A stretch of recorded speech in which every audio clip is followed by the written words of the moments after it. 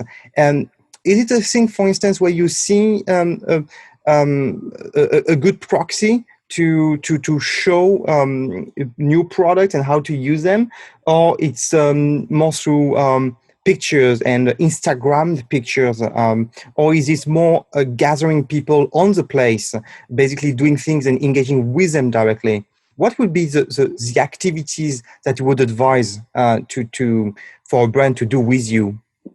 For my part, I think the gathering is still the best way, because you interact with people, you teach them, they can taste as well. Because what I regret a little bit, but is some social, it's normal. Within Instagram, within Douyin, within Weibo, within WeChat, or even different platform like Xiaohongshu, it will be like only visual.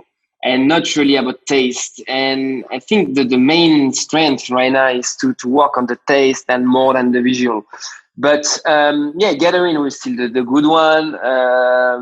Video streaming is still good, but I will not say video streaming. I will say video, totally video, registered video. How to, and you explain how to do something. It will be like even apply like a process, because I already developed some process for some company, and we did actually a video process, which is like that. Them employees can watch it again, how to move your hand, or to make it possible to actually to make your cake or your bread better. I But see. yes, I see. definitely gathering is still the best way how to interact and to bring fidelity. I think. I see. So when I listen to you, I feel you are actually much more on the operation side than the marketing, even though that maybe what we see on social media, whether it is on LinkedIn or WeChat and what you might share, but actually the operations, setting up, developing, organizing, training, making sure the processes are respected is the main service you are providing. Yes, definitely. I see. So then come up the question about your experience at Starbucks with the Princi kitchen. So I didn't pronounce it correctly the first time. I hope I do now. And what are the challenges? You say that it was under high pressure. You present it this way in your presentation. What was the challenges of opening this kitchen for Starbucks? Again, the biggest Starbucks in the world in 17 was in Shanghai, and you worked on it. So actually, the high pressure part was to within 6 months I have I onboard in Starbucks, and within 6 months I have to make sure that a factory was operating from nothing.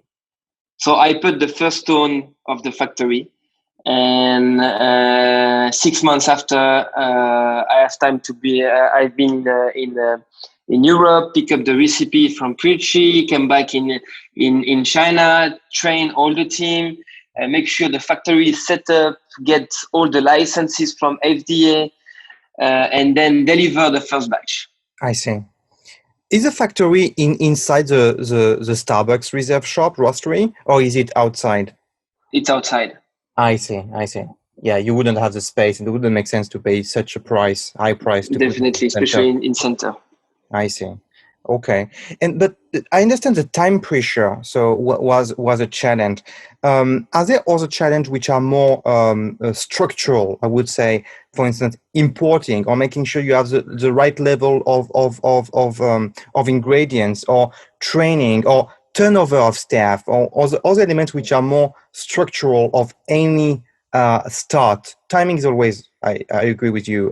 You would the biggest things was to actually example for all the ingredient parts. I have to select everything and pre-select. I will say everything, and then Mr. Rocco Princi, so the owner of the brand, came to China and approved whatever we say or not.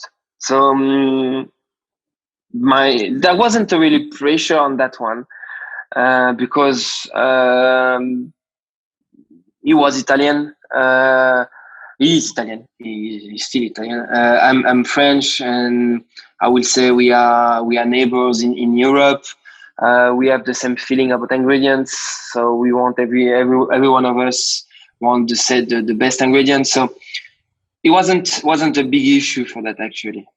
But I feel one of the issue you told us before. Maybe you don't repeat it right now, but because you already talked about that before. It is about also changing the product for making it available the entire day. Yes. Have you been again constrained by imperatives, by those kind of market constraints that had to change the way you think of working, the think of doing a good job? You have to open your mind. Actually, it's really that.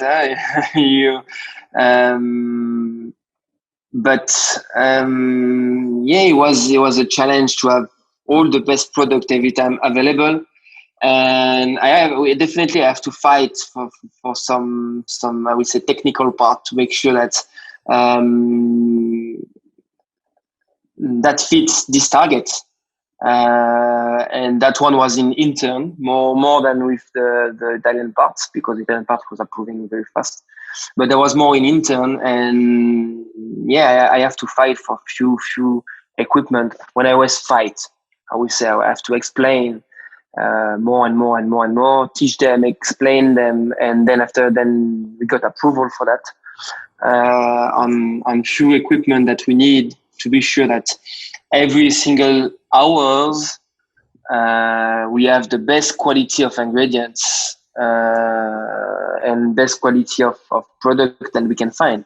So you mainly talked about the challenges of setting up the kitchen. What about operating it after it has opened? Let's say December 2017, maybe a bit earlier for the kitchen, maybe November. What were the challenges of operating it? I would say the challenging of operating is it's you run a factory. I have at that time I have something like almost 100 people under me. Wow. Driving 100 people. So when you come from a bakery part, you never have 100 people under you. So I have to learn quickly about management, very quick, how to do it, how to deal with issue. Then after it's a daily. You have to be there every single time. It's a tough job actually, because you have to be. I was starting my day around for the really beginning. I was starting my day from maybe 6:30 a.m. and finished my day was sometimes 8, 9 p.m. Depend on what job I have to do. I have one hour travel from my home every time as well. So it was quite tough. I have to get an eyes on everybody, because if you don't get to keep an eye on everybody, you can have some issue very fast actually in a factory, very fast. Especially when you are you work on the Starbucks and you are the FDA is every time more, I will say, focus on big brand than the other one. Is normal, because they have to be. We have to show the example. So yeah, it was tough actually, very tough. Was recruitment an issue to find people who understand what to do and how to do within your industry, or you feel already very good trained people? I'm every time like depend on the level. Really depend on the level. I'm open to everyone. Actually, I'm every time open to everyone. So I'm open to people who have very low experience, and sometimes open to people who have very high experience. But very high experience is very difficult to change sometimes, because they learn already something somewhere and they don't want really to change. Or if they agree on one day, the next day they can change it to the demo way because they think that it's better. So really challenging on that part. But that's why recruitment was not a big issue. Starbucks have a strong team in recruitment. So we find easily, I would say, employees. But the main issue was to find some people that I can trust more than the other one, and I can decide them to be the chef. Yeah. I see. So that's a very good transition to what of the action you are having personally, which is to get involved in Shanghai Young Bakers, where, as far as I understand, you are training young bakers. Would you mind telling us a bit more about this initiative? Yeah, definitely. So Shanghai Young Baker is an association built by French people around 10 years ago in China, and they are actually go in countryside, or sometimes even in Shanghai, but I would say that they are more focused about countryside, and they go to pick up some orphans, and they teach them actually how to bake and how to make some pastries, and they give them a job. So it's a 1 year's program where they have some class in bakery, pastry, some French, English. So it's a kind of, I would say, a school program.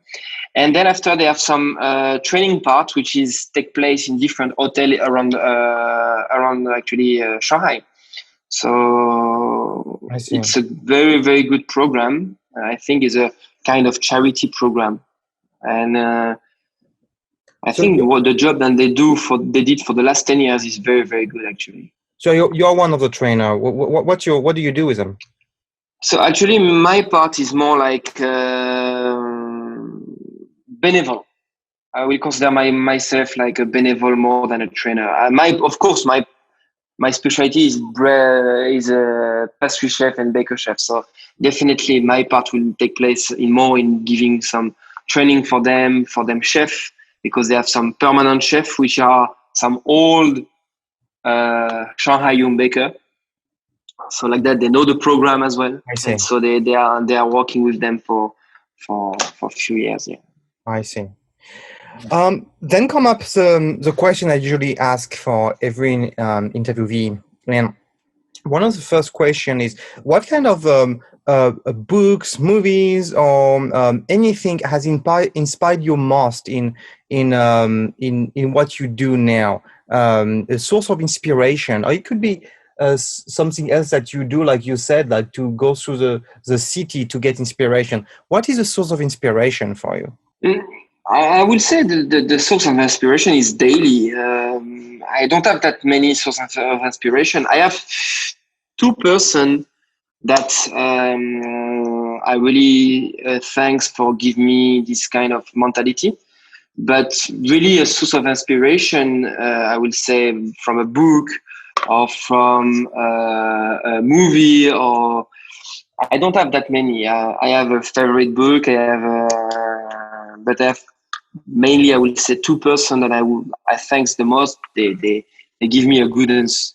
You would refer to it in Shanghai when you yeah, definitely. You want to challenge your ideas. You want to challenge your decision. Yeah, this is even not only in Shanghai. Everywhere in the world I work. And in Shanghai is more with my wife, because my wife helped me a lot. Okay. But for all the other one, it will be like Monsieur Paul Bocuse, which I work for. Okay. Who is actually a chef that I work for. He was like a very, very good person. I never see a chef respect like that. All his staff, from the big chef to the dishwasher. So very, very important chef. Why do you think people respect him so much? Because he respect them. So he respect them first. So Mr. Paul Bocuse respected all his employees, from dishwasher to the big chef, at the same level. What does it mean to respect someone for such a very famous chef? Is it that he would care about teaching? He would care about that the person taking time, care about teaching. I saw one day I was working in Orlando, and he was coming to visit us, and he was arrived already since 45 minutes, and he was like, where is he? And he was discussing for 45 minutes with the dishwasher, which was Haitian. He was even not French. He was Haitian, but he was speaking French. And they were speaking French about his family together. Okay. For 45 minutes. It's something that you don't see that many chefs doing it. I see. So being involved in what matters to the people he works with. Exactly. It would be family. If it's work, it would be work. Exactly. Even in China, you have we call them the AI, but the AI is very important for our job. And just give them a smile, say them hello, how are you every morning. They're already very happy, because they're feeling they are part of this company. I see. What do you read, or what do you do to stay up to date on China? I have so for food part of view. I have one e-magazine that I have that I'm registered. It's a French one. It's named Ataboula. I read that one. They have some newsletter every day. And so this is a website. They send a newsletter directly on my mail, and I read it. So this is all about food, actually, in France and in the world. And in the English part, English way, I read Eaters, which is similar as Atabula, but in English, actually. If you had extra time, what would you do? What would you idea would you pursue in Shanghai? Would it be to start a bakery on your own? Would it be to do more within operations and training for others? I will be about training, definitely. I'm not really attracted to open I will say no, I will not say not really attracted, but one day I will have maybe one bakery. But in China, I don't know. Definitely in China, I think for my part, it's more important to share and to train people. Definitely.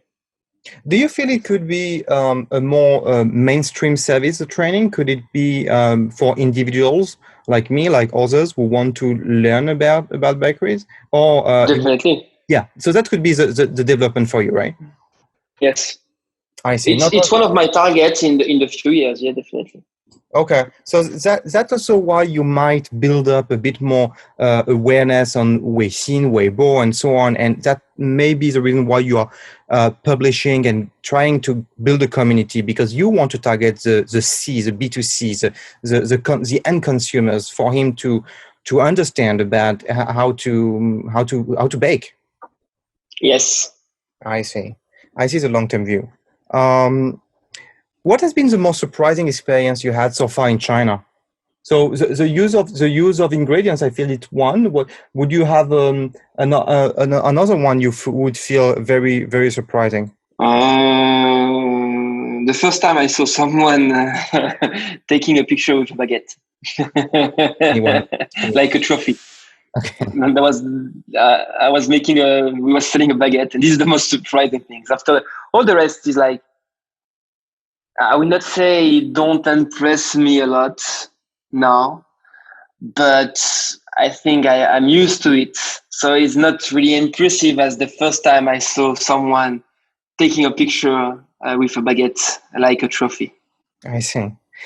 I like to end the interview with a typical question, which is, over the last 5 years, what have you witnessed, what have you seen that has succeeded in China, and the opposite, which has failed in China, that you would have not expected to succeed or to fail, not from your failure, your success, but in China, in terms of businesses, in terms of society? What kind of things have you had not seen succeeding? We talked about, for instance, French bakeries not being able to become one of the most viewed bakeries. None of them is very French.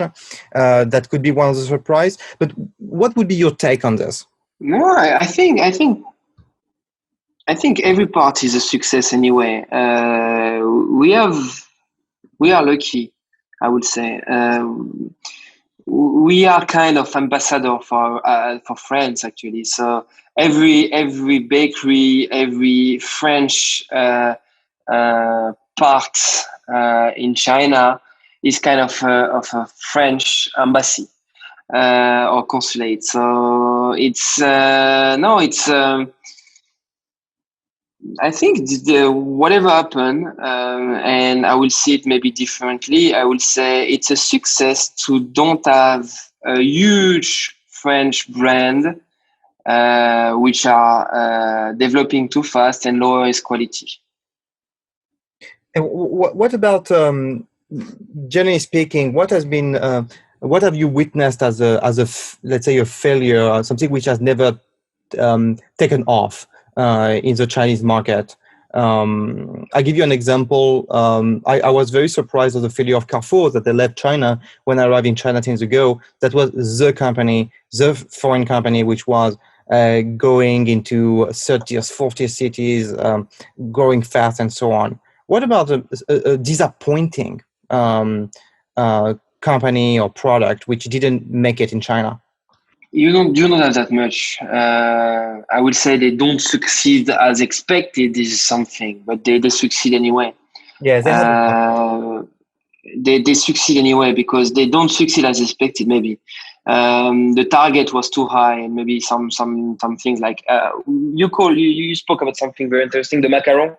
The Yeah, macaron. It's kind of it's a French emblem of pastries because people know the macaron everywhere in the world. But they, for my part, I think they didn't succeed as they're supposed to succeed in China. But it's because as well the people who bring it wasn't able to adapt to Chinese taste. I see. I see. It could have been bigger if it had been more adapted.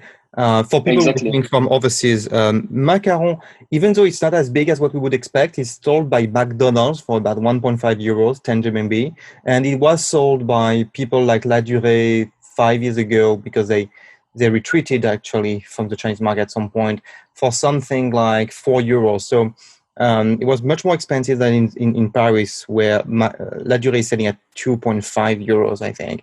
So there is a bit of mismatch in terms of adaptation and pricing as well. And yeah, that's surprising. It has not taken off more because it has this premium image, this fancy image. Definitely. And you can play with a lot of taste. You can put tea inside. You can put a lot of things. Maybe too sweet, but that's something. But exactly, and you bring the taste is too sweet, and that's why it didn't make it well. Just for that, I see. people wasn't able to adapt them the coque, so the top and the shape. They wasn't able to adapt the shape and to make it less sweet.